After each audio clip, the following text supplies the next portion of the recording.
우주 창조. 창세기 1장은 하나님의 창조사역이 자세하게 기록되어 있다. 태초에 하나님이 천지를 창조하시니라. 땅이 혼돈하고 공허하며 흑암이 깊음 위에 있고 하나님의 신은 수면에 운행하시니라. 하나님이 가라사대 빛이 있으라 하심에 빛이 있었고 라고 기록되어 있다. 창세기 1장 3절 이하에 기록된 하나님의 엿새 동안의 창조사역에서 물과 흙과 어둠은 창조가 없었다. 흙과 물과 어두움은 엿새 동안의 창조사역 이전에 이미 지어졌고 그 지어진 상태가 창세기 1장 2절의 말씀이다. 흙과 물과 어두움이 함께 뒤섞여 혼돈하고 공허하고 캄캄한 흑암의 상태로서 하나님이 우주 곧 음부를 창조하셨고 이러한 흑암의 상태로서 우주는 오랜 세월을 지냈다. 수백억 년 또는 수천억 년이 될지도 모르는 기간을 이 흑암의 우주가 존재해왔다. 창세기 1장 1절에 기록된 말씀으로 태초에 하나님이 천지를 창조하신 것은 엿새 동안의 창조사역이 있는 태초가 아니라 그보다 아주 오래전 흙과 물과 어두움이 뒤범벅된 혼돈의 상태로 흑암을 창조한 태초이며 땅의 기초를 놓은 우주천지를 창조하신 것이다.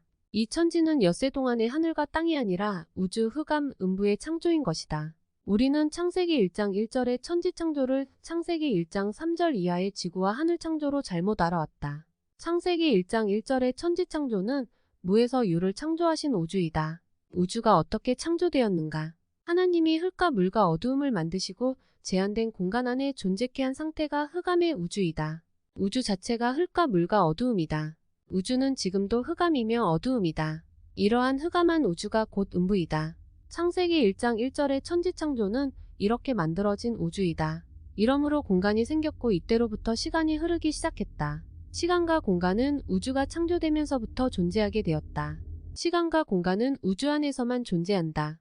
우주 밖에 있는 하나님의 나라에는 시간과 공간의 개념이 없다. 다만 피조물로서 이해될 수 없는 영원한 곳에 영원이 있을 뿐이다. 영원의 개념은 영원일 뿐이다. 창세기 1장 1절의 태초는 히브리서 1장 10절의 태초와 함께 피조된 만물의 완전 무결한 시작을 의미한다.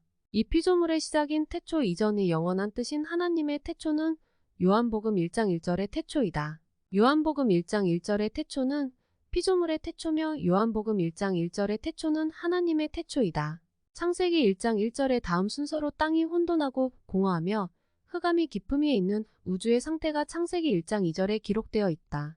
천사의 타락보다 우주의 창조가 먼저 있었다. 창세기 1장 2절의 하반절에서 흑암한 우주의 사단을 감금하고 천사들로 이미 지키게 하고 있던 것으로 보아 천사의 타락 이전에 하나님은 천사들이 타락할 때 그 천사들을 가두어둘 장소로 음부를 먼저 만드셨음을 알 수 있다.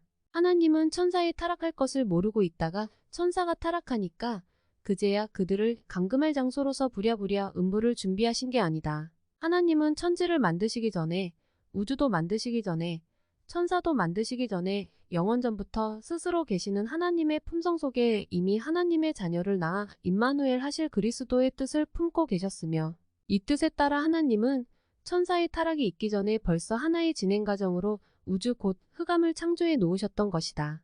엿새 동안의 천지 창조가 있기 전에 이미 하나님은 흑암의 상태인 흙과 물과 어두움이 뒤범벅된 혼돈의 우주를 창조하시고 그 외벽을 천사들로 하여금 지키게 하고 있었다. 천사들은 하나님의 명령을 따라 우주의 바깥벽인 수면을 운행하고 있었다. 그리고 오랜 세월이 흘렀다. 우주가 창조되면서부터 시간과 공간이 생겼다. 그 공간 곧 우주 안에서 시간이 흐르기 시작하였다. 시간이 시작됨은 시간의 끝이 있다는 것이다. 시간은 하나님의 경륜에 따라 흐르기 시작하였고 그 시간은 우주 안에서 이 마지막 날을 향하여 달려가고 있는 것이다. 하나님은 하나님의 나라에서 천사들을 창조하시고 하나님의 뜻을 이루시기 위하여 둥근 고무 풍선과 같은 우주를 하나의 작업기구와 같은 용기로서 창조하셨다. 마치 인큐베이터와 같은 우주를 만드시고 하나님은 형상대로 사람을 창조하신 뒤 독생자 예수 그리스도를 사람에게 주셔서 이를 영접하는 자마다 하나님의 자녀로 삼으시고 마지막 날에 그 자녀들을 하나님의 나라로 데려가신 후에 다 사용된 빈 껍데기에 그르신 우주는 쓰레기로서 불태워버리는 것이다. 우주가 불타서 없어지는데 지구가 존재할 수는 없다. 물론 천년왕국이라는 천년의 기간이 있지만 영원히 지구가 존재하지는 않는다. 믿는 자는 예수께서 준비하신 하나님의 나라로 들어가야 하는 것이 하나님의 경륜이다. 마라나타 아멘주 예수여 어서 오시옵소서.